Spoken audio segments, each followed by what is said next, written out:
Welcome to Love Under the Influence. I'm Pastor D. And I'm Pastor Taye. Together, we redefine what marriage looks like under the will of God. What's up? What's up? What's up? It's Pastor D. Hey, welcome to Love Under the Influence podcast. On today's episode, we'll be discussing, are you married but living single? Hey, I'm Pastor Taye. Let's get into it. So many couples, right? They get married, and whether it be the wife or the husband, one person may feel like they carry the workload. So say if the wife, for instance, she take the kids to school, she get them ready for school, she cook, she clean, and she do her wifely duties. But the husband feel like because he goes to work and he's the breadwinner, he makes the majority of the money, he take care of the household, then he don't have to do any other thing regarding the household. So the woman may feel like I'm in a relationship, I'm married, but it still feels like I'm single because I go to functions by myself. I go to birthday parties by myself. I go to dinners or outings by myself, but I'm married, but it still feel like I'm single. Yeah. And that's easy because a lot of times there's a disconnect. I think that when we have different responsibilities, life just happens. And when you don't make your marriage priority as life happens, you just grow comfortable. You grow comfortable in having to go along, or grow comfortable in raising the kids by yourself, or grow comfortable in just going to work and coming home. And some men feel like, as long as I take care of home, what's the problem? The problem is you could be taking care of the needs of the household and neglecting the needs of your wife. Right, because it's more to being married than just paying bills. You know, being a man and being the head of the household, you have to share the responsibilities. Like husbands, fathers, they take the kids to the doctor. The kids throw up at night. You know, the fathers, dads, they get up and they help. You don't leave that responsibility solely on your wife, maybe because she don't work. But now in today's time that we living in now, today's climate, women are bosses. Women have their own money. They have their own things going on. So the responsibility of the household should be shared so one person don't feel burned out. So one person don't feel like they're being taken advantage of. And there's nothing wrong with sharing the workload. Like around the house, there's only one thing that I say I won't do, and that's washing dishes. But I vacuum, I clean, I take out I do everything. I don't wash dishes or I don't cook because I don't know how to cook. But everything else I do. I don't have a problem. I get up every morning and I fix my girls' lunch for school. I take them to school. Why? Because I enjoy doing that. I remember days when I had to work. I used to say, God, man, I wish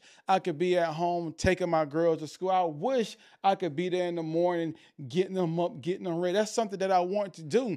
Now that I'm able to do it, there's not one day that I have complained about having to get up or taking them because I enjoy doing it. So the workload in the household, it has to be shared. And that's why I always say routine maintenance in a marriage is vital. That's just like when a check engine light come on in your car. Any responsible person, they're going to take that car to the nearest mechanic to get the routine maintenance done. So the same thing when it comes to your marriage, you have to do the routine maintenance. If you hear your spouse making a noise that you're not familiar with, you can't neglect that noise because once it may have been something small, but when you didn't address the issue, now it's a big issue because you didn't address it at the beginning when you first heard that noise. Exactly. I think you have to be very careful how you prioritize money. Right. Just because you make the money in the household, that doesn't mean I'm supposed to be neglected. Exactly. Because here's the thing, like, if somebody was to offer me $100 million to divorce you, that's a no-brainer. It's a no. You understand? Right. Because money is the least in my eyes. Right. Because I look at the things that I have with you that money can't buy. Correct. Money can't buy partnership. Money can't buy loyalty.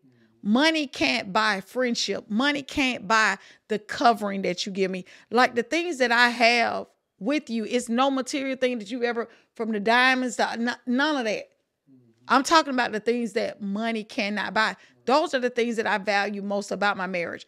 So when you're saying to your wife, what you griping for now, I took care of this, I took care of that.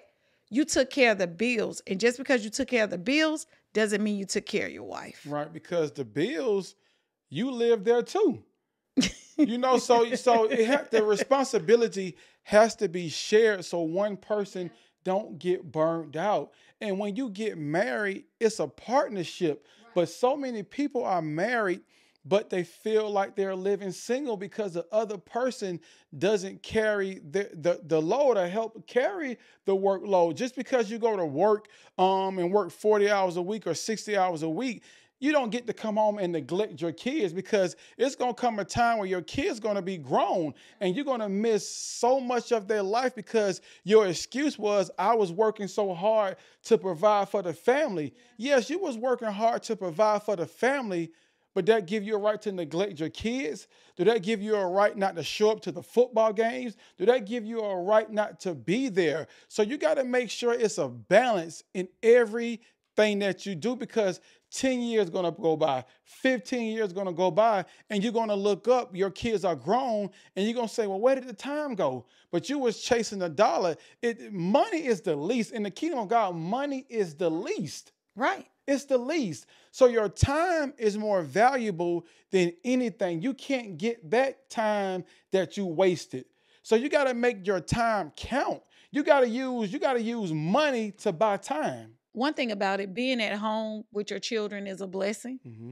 Being able to be that foundation, to build that foundation, and to set the example, right. That is something that so many parents wish they have. Mm-hmm. So if you have the opportunity to be a homemaker, or if you have a wife that's a homemaker, you have to make sure that you understand what you're giving your children to. Right, right. You're giving your children access to a blessing that money cannot buy. A parent that is nurturing, hands-on, and being there. With that being said, you have to understand that now you have to look at that as a value. Right. Now, this person is not only taking care of me, she taking care of my household. She making sure it functions. Because think about it, baby. When you was at work, did you think about what your kids gonna eat? Mm-mm. Did you think about who gonna pick them up from school? No. Did you think about who gonna break up the fights? Mm-mm. Did you think about if the clothes washed? Those are things that you didn't think about. Why? Because it's a system. Right. But guess what you did do, which is amazing. You listened years ago when I was saying I needed help. Mm-hmm. Now, no matter how tired you are, after you take your shower, before you go sit down and relax, the first thing you do is look and see, what did I miss? Mm-hmm. Then you also notice one of the things that I had was learned behavior, clutter. You noticing like, man, she's cluttering this stuff. And a lot of people don't know that's a sign of depression. That's a sign of disconnection. But guess what you did? You said, okay, let's do this together. Mm-hmm. Let's partner. No matter how tired you were, because really the homemaker is tired, the man that's working is tired. But at the end of the day, we can't get tired together to the point where we don't work on what we have together. That's the marriage. Right. You got to work on your marriage every single day. Mm-hmm. You know what I'm saying? I don't ever want to be in a place where I once was. Right. Married, but I felt like I was single. Right. Now I'm married and I feel like I'm connected. Now I'm married and I feel like I'm appreciated. Now I'm married and I feel like I'm valued. That's so important, because don't nobody want to be married but still feel lonely. Don't nobody want to be married and still feel single. So it's communication. Everything has to be put on the table. Look, this is my part, and I'm going to do my part. But once my part is done, I'm willing to come help you with your part. I'm not going to be selfish and say, just because my part is complete, I can't help you or I can't assist you with your part. In a marriage, the part is being able to help each other, being committed to one another, being able to pick up when your wife needs help, being able to pick up when your husband need help, and just not allowing one person to carry the whole workload in the marriage. The word says the two become one.